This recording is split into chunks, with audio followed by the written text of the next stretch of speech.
Assalamualaikum students, welcome back to your science class.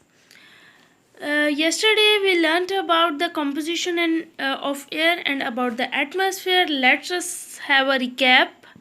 उसको recall कर लेते हैं थोड़ा सा. After that will move further. तो सबसे पहले हमने पढ़ा था एयर के बारे में. एयर क्या होती है, कहाँ पे होती है और इसकी ज़रूरत क्या है, वाई इज़ इट नेसेसरी. तो हमने पढ़ा था कि air is present everywhere and it is necessary for our self to breathe. हमारे सांस लेने के लिए बहुत ज़रूरी होती है. फिर हमने कंपोजिशन पढ़ी थी इसकी कि मेजर इसका कंपोनेंट नाइट्रोजन और ऑक्सीजन होता है. बाकी इसमें 1% डिफरेंट गैसेज होती हैं. Argon, helium, neon, water vapours होते हैं, डस्ट पार्टिकल्स होते हैं. ठीक है. नाइट्रोजन प्लांट्स यूज़ कर लेते हैं, ऑक्सीजन ह्यूमंस यूज़ कर लेते हैं. इसके बाद हमने पढ़ा था अबाउट द एटमॉस्फेयर के एटमॉस्फेयर जो है वो क्या है, वो हम एक थिक लेयर है हमारी अर्थ के ऊपर. और इसके फंक्शंस हमने पढ़े थे कि ये कॉजी ब्लैंकेट के तौर पे काम करता है, स्ट्रॉन्ग शील्ड है और it prevents damage from huge rocks के डैमेज से हमें प्रिवेंट करता है. क्लियर है. आज हमने पढ़ना है अबाउट द विंड. ठीक है. एयर तो हमें पता है ना, हवा. विंड क्या होती है? विंड मूविंग एयर जो होती है उसको हम कहते हैं विंड. ठीक है. वो एयर जो तेज़ चल रही होती है और हमें फील होती है, that is known as wind, जिसकी वजह से चीज़ें भी चलती है. गर्मियों में, बहुत ज़्यादा गर्मियों में दोपहर के टाइम अगर देखा जाए, हवा तो हर टाइम मौजूद होती है लेकिन हमें फील नहीं होती. ठीक है. चीज़ें उससे नहीं हिल रही होती, that is not called wind, उसे हम एयर कहते हैं. जबकि विंड क्या होती है? ऐसी चीज़ जिससे विंड क्या होती है? ऐसी एयर जो चीज़ों को हेल्प आउट करती है मूव करने में भी. When air moves things happen. Leaves rustle, windmill move, boats sail and kites fly. Air जब मूव करती है तो क्या होता है? पत्ते जो होते हैं वो रसल करते हैं. रसल का मतलब सरसराहट होना, हिलते हैं. विंड मिल्स चलती हैं. इसके अलावा कश्तियाँ चलती हैं और पतंगे जो हम उड़ा रहे होते हैं वो भी उड़ती हैं. Moving air is called wind. This is the definition. Moving air is called wind. We usually become aware of air when it is in the form of wind. हमें एयर का बेसिकली तभी पता चलता है जब वो विंड की form में होती है. नॉर्मली हमें एयर का इतना पता नहीं चलता. Why does air move? आपने कभी ये सोचा कि एयर मूव क्यों करती है? ये स्टेशनरी क्यों नहीं है? तो पढ़ते हैं हम क्यों मूव करती है. Well, hot air is lighter than cold air. गर्म हवा ठंडी हवा से लाइटर होती है. ठीक है. दस hot air always moves up and cold air remains below. Hot air जो होती है वो ऊपर की तरफ चलती है और कोल्ड एयर जो है वो नीचे रहती है. That is why a hot air balloon rises up slowly. इसी वजह से, जैसे आप जो बलून होते हैं जिनमें गैस फिल करवाते हैं, हीलियम गैस जिसमें फिल होती है, वो ऊपर की तरफ उड़ते हैं. जबकि नॉर्मली हम अगर एयर फिल करते हैं बलून में तो वो उड़ता नहीं है. ठीक है. तो वो क्या होता है? हॉट एयर जो है वो उड़ती है ऊपर की तरफ और कोल्ड एयर जो है वो नीचे रहती है. It becomes lighter due to the hot air inside it. Whenever the balloon has to go higher, the air inside is heated by a burner.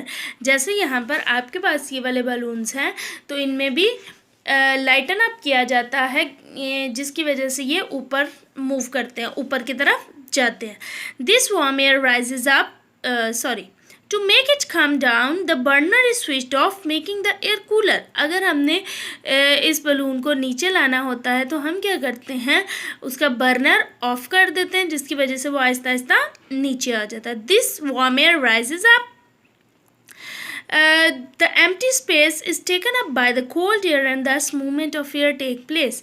जैसे जैसे ज़मीन से हवा गर्म होती है वो ऊपर की तरफ जाती है और नीचे ठंडी हवा शिफ्ट होती रहती है. इस तरह एक सर्कल चलता रहता है. ठीक हो गया. This is all about the wind. Wind के बेसिक दो फीचर्स, दो प्रॉपर्टीज़ हम कह सकते हैं, वो होती हैं प्रॉपर्टीज़ हमने पढ़नी है. और इसको मेजर करने के लिए डिफरेंट इंस्ट्रूमेंट्स जो यूज़ होते हैं वो हमने पढ़ने हैं कि कौन कौन से इंस्ट्रूमेंट इसको मेजर करने के लिए यूज़ किए जाते हैं. सो स्टूडेंट्स, हमने विंड के जो दो फीचर्स पढ़ने हैं उनमें फर्स्ट फीचर है स्पीड, सेकंड फीचर इसका है डायरेक्शन का। ठीक है, विंड की बेसिक दो ही प्रॉपर्टीज़ हम पढ़ते हैं, एक उसकी स्पीड कितनी है और दूसरा वो किस डायरेक्शन में मूव कर रही है। तो यहाँ पे हम आज के लेक्चर में सिर्फ इसका फर्स्ट फीचर पढ़ेंगे, that is speed. Speed refers to how fast a thing moves. A car can move at different speeds. It has a slower speed on the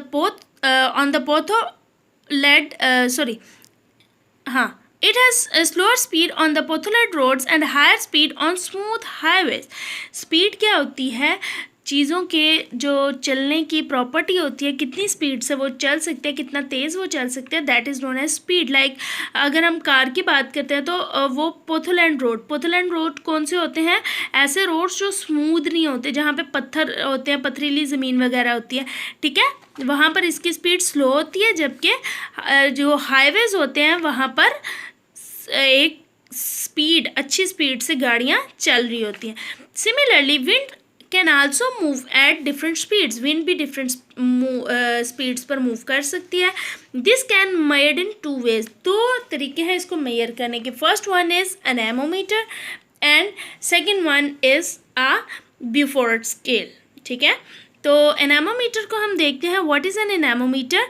An anemometer is a difficult name for a simple instrument that even you can make.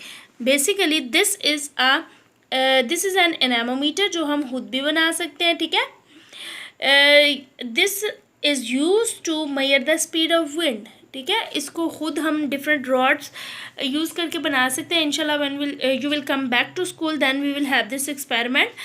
तो anemometer it is made up of 4 cups hanging at end of rotating sticks. 4 sticks के and पे 4 cups लगाए जाते हैं। Wind fill up the cups with the air and causes it to rotate. ये जब हम किसी भी विंडी एरिया पे रखेंगे तो क्या होगा, इन कप्स में जब एयर फिल होगी तो वो रोटेट करना स्टार्ट कर देगी। The number of rotation in a given time tells its speed. आप लेट से हम अगर 1 मिनट के लिए उसकी रोटेशन चेक करते हैं कि 1 मिनट में ये कितनी दफ़ा घूम रहा है, तो वो 1 मिनट में जितनी दफ़ा घूमा होगा that number will be the speed of wind. ठीक हो गया। You can sit next to it and count the rotation, but this can be a mind-spinning job. So a recording device does this task. अगर हम खुद count करेंगे that will be difficult, क्योंकि wind बहुत तेज़ चल रही होगी अगर, तो हमारे लिए स्पिनिंग जो उसकी रोटेशन है वो काउंट करना डिफ़िकल्ट होगा। तो क्या होगा कि इसके लिए डिवाइसेस होती हैं जो इसके नंबर्स काउंट करती हैं। नेक्स्ट आता है हमारे पास Beaufort scale. Beaufort scale is also use to tell wind speed. ये भी एक ऐसा स्केल है जो स्पीड बताने के लिए यूज़ किया जाता है। As the name suggest, it is not an instrument but a scale. ठीक है, ये कोई इंस्ट्रूमेंट नहीं है, ये एक स्केल होता है।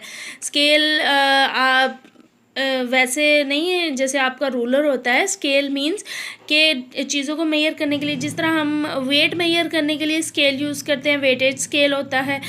टेम्परेचर मेजर करने के लिए थर्मामीटर स्केल यूज़ करते हैं। उसी तरह ब्यूफोर्ड स्केल भी एक स्केल है जो कि विंड को मेजर करता है। It has number from 0 to 12 for the effect of wind speed on surrounding. इसके ऊपर नंबर्स होते हैं 0 से 12 तक, जो कि विंड स्पीड को चेक करते हैं कि उसके सराउंडिंग में कितनी स्पीड है। For example, wind strong enough to move leaves is level 3 on the scale. अगर विंड इतनी फास्ट है कि वो लीव्स को मूव कर सकती है, ऐसी विंड जिसकी वजह से लीव्स मूव कर सकते हैं, इट मीन्स कि ब्यूफोर्ड स्केल पर उसका नंबर क्या है? 3। ठीक हो गया। You are suppose to learn this whole topic. This is quite difficult, तो आज हम सिर्फ यही पढ़ेंगे। टुमारो इंशाल्लाह we will complete this chapters reading. ठीक है, रीडिंग कल इसकी कंप्लीट हो जाएगी। After that we will proceed to exercise. Till my next lecture, take care of yourself, note down your diaries, and if there is any confusion you can ask in comment box. ठीक है, comment box में आप पूछ सकते हैं। इसके अलावा give your feedback in Google classroom as well, के लेक्चर की किस तरह से आपने क्या क्या इसका आउटकम मिला है आपको लाजमी कमेंट करके बताइएगा। And take a lot of care of yourself. plus your families. Stay home, stay safe, but focus on your studies as well. Take care. Allah Hafiz.